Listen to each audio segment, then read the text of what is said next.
When I put the words Wales and motorsport together, the first thing that comes to mind is a rally car going full send through a forest road. But Wales also has a couple of interesting racetracks to offer too. I spoke in a previous video about the Anglesey circuit, probably best known as a track where Jimmy Broadbent first tested his Praga.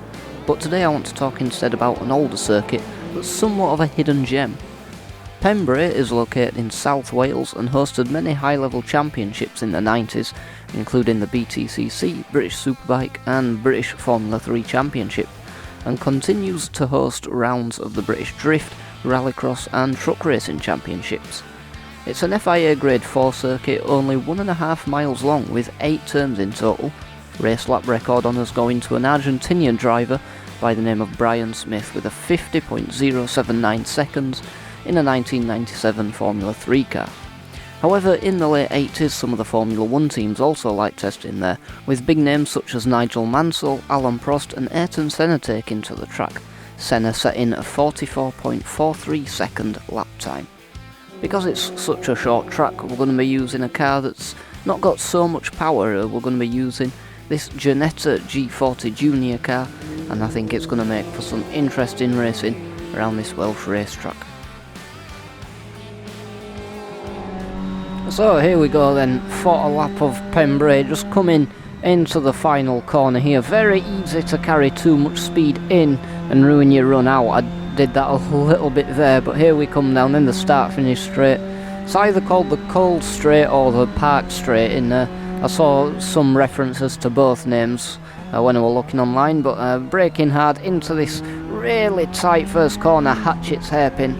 Then we keep the car on the left as we bear to the right around Spitfires, and then into T3 we've got DeBenny bringing the car to the right and then back to the left, hitting that apex, keeping it out wide as you come into turn 4. You've got to get the line right round here. If you do, you can keep it pinned and keep it flat as we come into the S's. Just a half lift here to get the front end kind of gripped up and get the run out of the corner into T6. This is Brooklands, a real tight corner, a good place to make overtakes come race day. You want to brake quite early there and take a quite early apex. There's a lot of run out on the end. But here we are then down Speedway Straight as we just clip that curb there of Carter's Curve into Woodlands Straight into the last corner. Honda Curve just carried a bit too much speed in and ruined the exit there, but that's a very short lap of this Pembrey circuit. But yeah, that's a lap. Let's see what it's actually like to race here. So we've got a full grid of Ginetta G40 Junior cars. We're going to do 7 laps and we're going to see how this goes then. And it's a decent enough start for us. As normal, these are Assetto Corsa AI, not the best at race starts. But we charge down at this first straight then, looking for those bollards on the right hand side, the kind of your brake markers, into Hatchett's hairpin. And we're going to send it up the inside of this car to us. So there's left, one of those yellow and black cars. And there we get a couple of moves done then, there then. Into Spitfires using that curb, bringing the car back to the right hand side.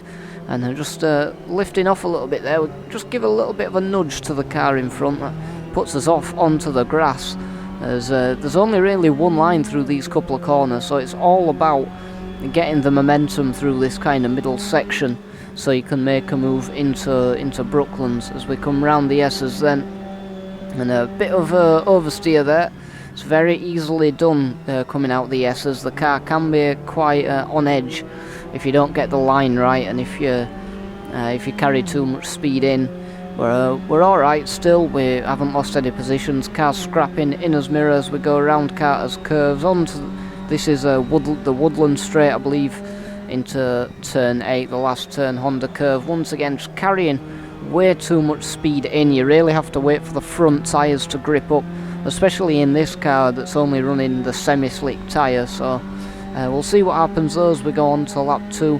So again, looking for that last bollard. A big lock up into T1. No electronic driver aids in this car as we get a bit of a nudge from the guy behind there. The AI a lot better in that kind of heavy braking zone there. I'm quite prone to locking up as we have to defend from that car behind, but we're alright as we come through DeBenny into T4 once again. All about getting the line right through that corner. and we come then into the S's for the second time. Just a nice half lift, get the car kind of planted down, and look at the run we get on the cars ahead there. When you get that corner right, it really gives you an absolute launch into this the Brooklands hairpin.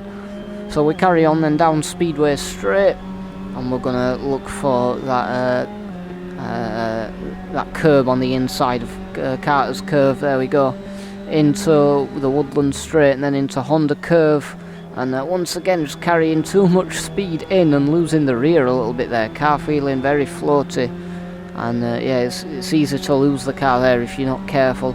A lot of kind of high to mid speed corners, at least high speed for this car, only having 100 horsepower, but we've closed up quite a bit then around Hatchett's hairpin, as we're on to lap 3 now, and we'll see if we can get a decent run around Spitfires, around Debene, gaining on the car in front.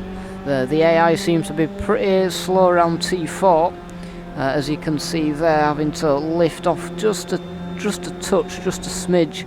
But we're going to tap on the brakes here, get the car turned in a bit earlier, and look at the absolute launch we get into Brooklands. And this is what I was talking about. This is the place to make the move. We make a little bit of contact there though, and I think the car's still on my outside, so it's going to be a drag race down the Speedway Straight into Carter's Curve, as yeah, it's still on his outside. We just bear to the right, claim the racing line through there, and just pull ahead of the car in front.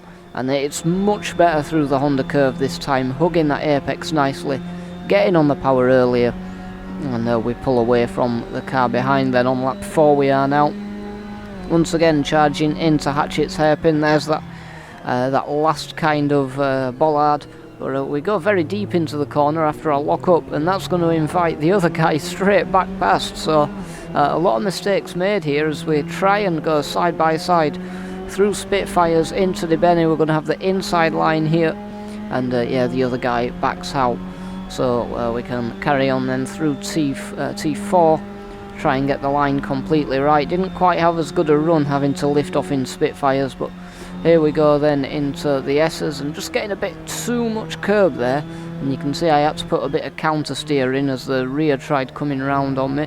But we get a pretty decent run out of Brooklands then onto the Speedway Straight once again, charging into Carter's Curves. A flat out right hand kink in this car, I assume it will be in most cars, I would imagine.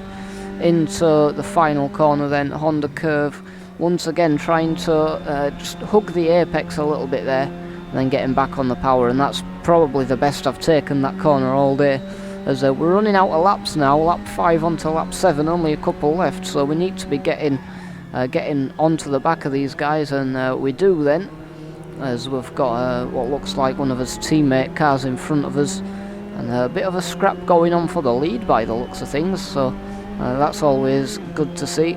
But we come through the left-hander then of Debene, and we're going to see actually getting a bit brake checked there, as I think there's a couple of cars going slower. That's not a place where you want to be braking as we come into the S's once again. And once again, that launch, if you get that corner right, you get such a launch into Brooklands, and that's where you can kind of make the move. You can get on the power quite early there if you get the corner right. But yeah, we're up into I think P5 now, so we're making good progress as we charge after this big orange car in front of us, and coming off the power nice and early that time. That's so I can get back on the power earlier, and you can see there the launch we get out Honda Curve. That's going to let us get pulled ahead by the time I get into the braking zone for the hairpin, but we're a bit early on the brakes, and I give some space to the car ahead, but I give far too much space, and he's ahead of us now. But we're going to get the better exit once again, trying it right the way around the outside of Spitfires, and then we can take the inside line for Debene, let the car come out wide, get ready for T4, keeping it pinned through there into T5, the S's, and yeah, just carry a little bit too much speed in there, and you see that's what happens in that corner if you carry too much speed in and don't get the line right. the lap can really be won or lost in that corner. So T5 the S is a very, very important corner on this lap.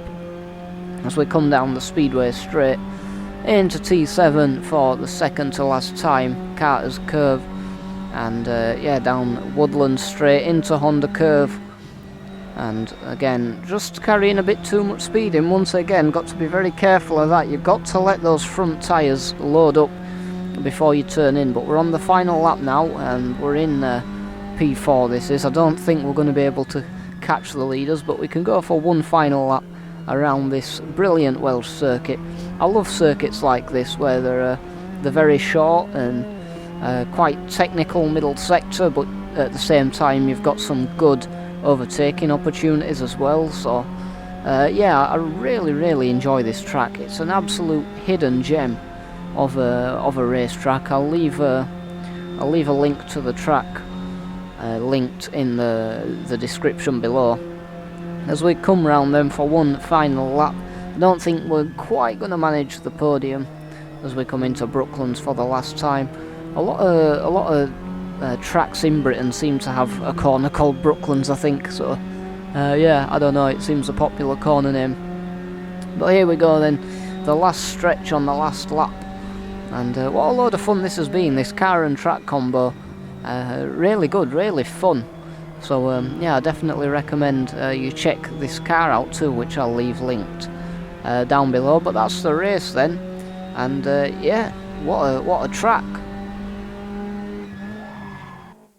Alright, so just to conclude my thoughts on this circuit, a really fun racing circuit. Like I said before, lots of a kind of technical middle section, but then overtaking opportunities kind of into T1 and into T6 if you get the lines right. So it's yeah, it's a really fun circuit, and I think it'd be really good for kind of like these slower, kind of lower class cars, and maybe truck racing as well. I think truck racing would go amazingly around here.